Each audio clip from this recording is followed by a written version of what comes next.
తెలంగాణ రాష్ట్రంలో right to education implement చేయాలి, right to education implement చేయాలని తెలంగాణ రాష్ట్రంలో రైట్ టు ఎడ్యుకేషన్ ఇంప్లిమెంట్ చేస్తే ఇప్పుడున్న శ్రీ చైతన్య, నారాయణ ఏవైతే కార్పొరేట్ విద్యా సంస్థలు ఉన్నాయో ఈ దోపిడీ మొత్తం ఆగిపోతుంది. తల్లిదండ్రులకు ఫీజుల భారం తగ్గిపోతుంది. 25% సీట్లు ఫ్రీగా పేద వర్గాల బిడ్డలకు దొరుకుతాయి. రైట్ టు ఎడ్యుకేషన్ అమలు కాకుండా కార్పొరేట్ శక్తులు అడ్డుకుంటున్నాయి. ఈ రాష్ట్ర ప్రభుత్వాన్ని ఇక్కడి నుంచి మేము కానీ ఎంబీటీ కానీ మేమందరూ కూడా డిమాండ్ చేస్తా ఉన్నాము.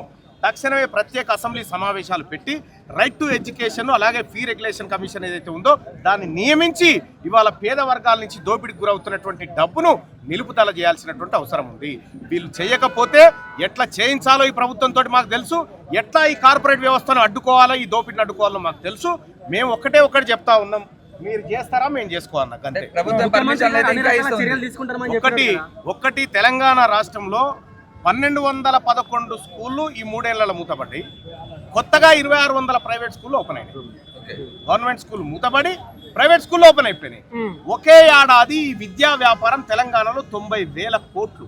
అందులో మీ జర్నలిస్టుల పిల్లలు కూడా ఉన్నారు, ఫీజులు కట్టారు. ఒక్కసారి రైట్ టు ఎడ్యుకేషన్ వస్తే మీ పిల్లలందరూ ఫ్రీ ఎడ్యుకేషన్ వస్తుంది తెలుసా? ఫ్రీ ఎడ్యుకేషన్ కార్పొరేట్ లెవెల్లో వస్తుంది. ఈ చట్టాన్ని ఇక్కడ ఇంప్లిమెంట్ చేయకుండా అడ్డుకుంటా ఉన్నారు. తమిళనాడులో గోవిందరాజన్ అనేటువంటి జడ్జి ఏదైతే రిటైర్డ్ జడ్జి ఉన్నాడో ఆయన ఆధ్వర్యంలో అక్కడ రైట్ టు ఎడ్యుకేషన్ అమలు అవుతా ఉంది. ఇక్కడ మీ పిల్లలకు 50,000 కడుతున్నారు, అక్కడ 15,000 అయిపోతుంది. సో మరి అటువంటి చట్టం కావాలి. మా పేద వర్గాలకు కూడా మంచి విద్య అందాలని. విద్యాశాఖ మంత్రిగా సీఎం రేవంత్ రెడ్డి ఫెయిల్ అయినట్లా సక్సెస్ అయినట్లా? ఆయన ఒక్క మంత్రి ఏంది, అన్ని మంత్రులుగా ఫెయిల్ అయిపోయాడు. ఇప్పుడు కోమటిరెడ్డి వెంకటరెడ్డి ప్రతీక్ ఫౌండేషన్ ఆధ్వర్యంలో ఒక స్కూల్లో నో అడ్మిషన్లు పెట్టిండ్రు. ఎందుకు తెలంగాణ వ్యాప్తంగా ప్రతి స్కూల్ అట్లా పెట్టలేకపోతున్నారు? కుట్ర ఏమన్నా ఉందా?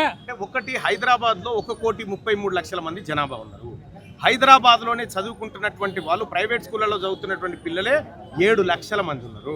గవర్నమెంట్ స్కూళ్ళలో చదువుతున్నటువంటి పిల్లలు 1,50,000 మంది ఉన్నారు. ఈ 7 లక్షల ఈడ నిజంగా గవర్నమెంట్ స్కూళ్ళు ఉంటే ఈ 7 లక్షల మంది పిల్లలు ఎక్కడ ఉంటే స్కూల్ అక్కడ పెట్టాలి కదా.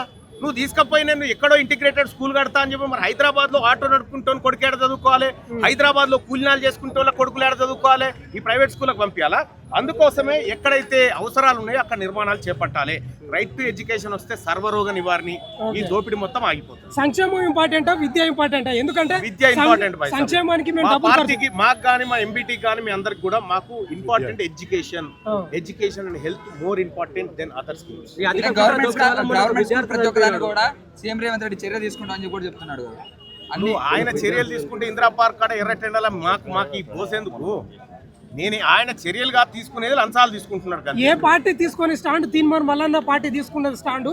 నిజంగా చాలా మంది జలగలు పీక్కొని తాగుతున్నట్టు, రక్తాన్ని తాగుతున్నట్టు చాలా మందివి. ఈ యొక్క మేజర్ గా తీసుకోవడానికి ప్రధాన కారణం ఏంటి? గ్రౌండ్ లెవెల్లో మీరు ఏమైనా అధ్యయనం చేసినరా? నేను ఎడ్యుకేషన్ మీద, హెల్త్ మీద అనేక సార్లు అధ్యయనం చేసిన, శాసన మండలిలో మాట్లాడినా, అనేకమైనటువంటి చర్చా వేదికల మీద దీని గురించి మాట్లాడినా. కానీ ఇవాళ ఎమ్మెల్సీగా నేను సభలో డిమాండ్ చేస్తే ఇవాళ ఆ సభలో ఉన్నటువంటి ఈ అగ్రవర్ణ కార్పొరేట్ శక్తులు ఏవైతే అలానే ఉండి ఫీజులు పెంచుకునేటువంటి ముఠా అందులోనే ఉండి ఎదురుదాడికి దిగుతా ఉన్నాయి ప్రజల మీద. సో కాబట్టి ఇవాళ మేము కానీ ఎంబీటీ కానీ మొత్తం హైదరాబాద్లో గల్లీ తిరుగుతాము. గల్లీ తిరిగి ప్రజలందరినీ అవేర్నెస్కు తీసుకొస్తాము. రాబోయేటువంటి ఎలక్షన్ని రైట్ టు ఎడ్యుకేషన్ మీద నడిపిస్తాం. తీన్మార్ మల్లన్న ఆ కార్పొరేట్ శక్తులకి లొంగుతాడా, లేకపోతే ఇదే స్టాండ్ మీద లాస్ట్ వరకు ఉంటాడా? తీన్మార్ మల్లన్న గురించి నువ్వు కొత్తగా అడగాల్సిన పని లేదు. ఇది నేను వచ్చినటువంటి నేపథ్యం, నేను చేస్తున్నటువంటి పోరాటం అంతా ప్రజలకు తెలిసిందే. ఒకటి, తీన్మార్ మల్లన్న కావాలంటే ఈ ఆఫ్టర్ ఆల్ కార్పొరేట్ వల్లనే అడిగితే కేసీఆర్ ఇవ్వకపోనా, ఆ రోజు ఈరోజు సీఎం రేవంత్ ఇవ్వకపోనా. విషయం ఏంటంటే నేను ఒకేసారి పుట్టిన మళ్ళా జన్మ లేదు, ఈ జన్మలోనే నా ప్రజలకు ఏదైనా చేయాలనేటువంటి బలమైన కాన్సెప్ట్ వచ్చినాం. మీరు ఒక మాట ఇప్పుడు స్టేజ్ మీద మీరు మాట్లాడండి, మెయిన్ స్ట్రీమ్ మీడియా రాలేదు, అమ్ముడుపోయిందని. నిజంగానే అమ్ముడుపోయిందా ఈరోజు? చెప్తాం కదా, 100% అమ్ముడుపోయింది. డిజిటల్ మీడియాని ఇక్కడ అవపడుతుంది. అంటే నేనేమంటున్నా, డిజిటల్ మీడియానా ఏ మీడియా అని కాదు భయ్.